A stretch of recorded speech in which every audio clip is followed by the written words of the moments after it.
Greetings, people of the internet. I am Scott with Serkworks Art Labs. Welcome to the underground lair where we create robots, aliens, zombies, and other imminent threats to humanity. And when we're not creating those things, we're creating comic books, sometimes about robots, aliens, zombies, and other imminent threats to humanity.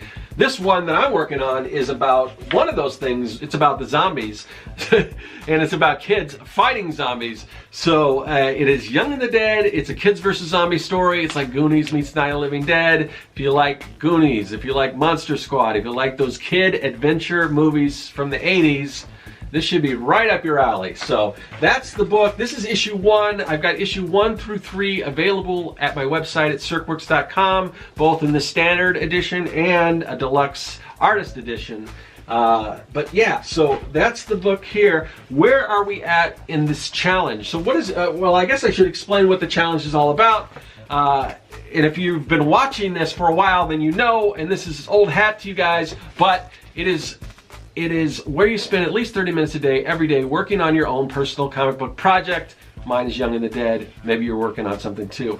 But we got to write down what day it is. So it is day, what are we at? I think we're at 54. Day 54. So here we go. Day 54, we write that down so we don't forget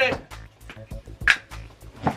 And then, and so, oh, here we go. That is the sound of what? That is the sound of a package arriving through this thing here. This, you see all these tubes? This is the Vaculux. It's our vacuum system that sends packages through the underground layer here. And so let's see what we got here. Look at that. All right. Now, if you're new to this, again, this is a very small package, but we have to reduce the size. We have to dehydrate these packages so that they will fit through the Vaculux. And we reactivate it with just this little, we just add a little water, drop a little water on it. This will grow to normal size and then we can open it. So let's go ahead and do that. Okay, now that the package is normal size, we can open it. And let's check out what we got here. Man. It's taped up pretty good. Oh, here we go. All right, what is this? Let's see. All right.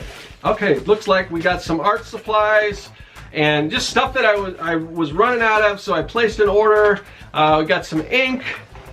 Can always use that. We've got Uniball Sino. These are the gel pens. This is good for, you know, also corrections and you know, doing white on black. And if we got, the other thing that's good for doing white on black is this designer gouache. We can also use like a pro white. The designer gouache works pretty well. If we need to paint, you know, some, like I said, just white on black, that works good for that. What is it? Okay, so yeah, I ordered some little card sleeves. This is for packaging my buttons for my online store.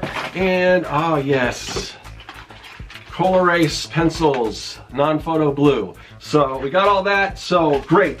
This is just, like I said, all the stuff that I was kind of running out of that I needed to replenish. So we got that. So, you know, those are some of the tools and things that I use that I go through like crazy that I always need to order more of.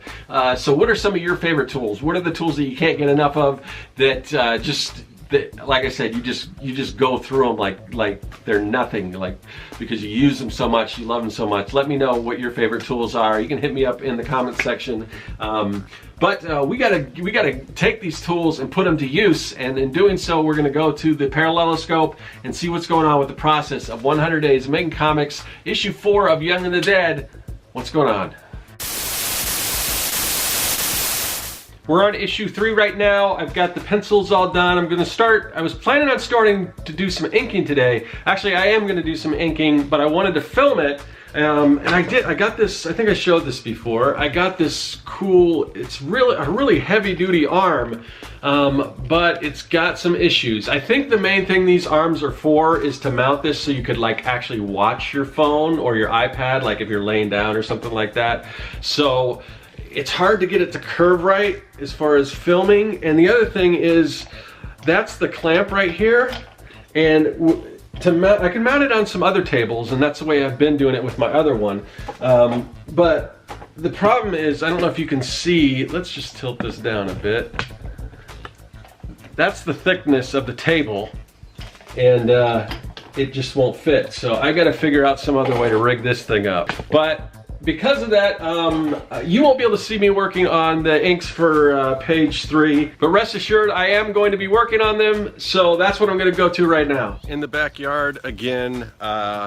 If you watched a few episodes ago, you know that I spent a good portion of the day pulling weeds, and I mean this is going to be like a constant battle. So this is sort of part 2. I'm hoping that, you know, as I continue to go, eventually you will see this as a nice, clean, well manicured lawn, but I don't know, we'll see. The problem is, after I pulled all those weeds, it rained again.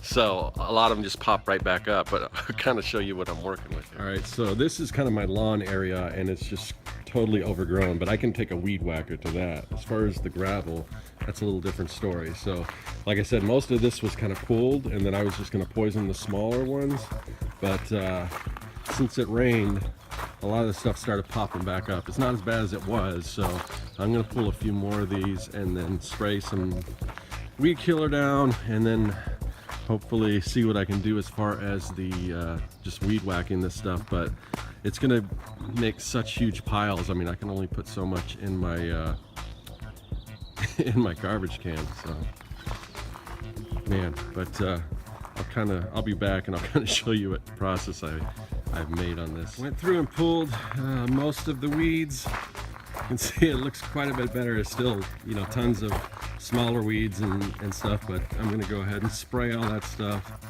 And I don't know if I'll start trying to tackle this monstrosity or wait till next week. And so ends another day of 100 Days of Maine Comics. This is day 54. We're gonna say goodbye to day 54. Tumble it up. Let's see if I can hit that target. All right, it's in the trash. And well, it's not actually in the trash. You throw these things, it is filling up. This trash is just overflowing. That I should have got a bigger trash can, but anyway, I'll see you guys tomorrow for day 55. That is all. Hey everyone, you've seen the process. Now you can check out the story. Issues 1 through 3 of Young and the Dead are available at my website at serkworks.com. Also follow me on social media at the links listed below. Subscribe and check out some of the other videos in this series. There's much more to come.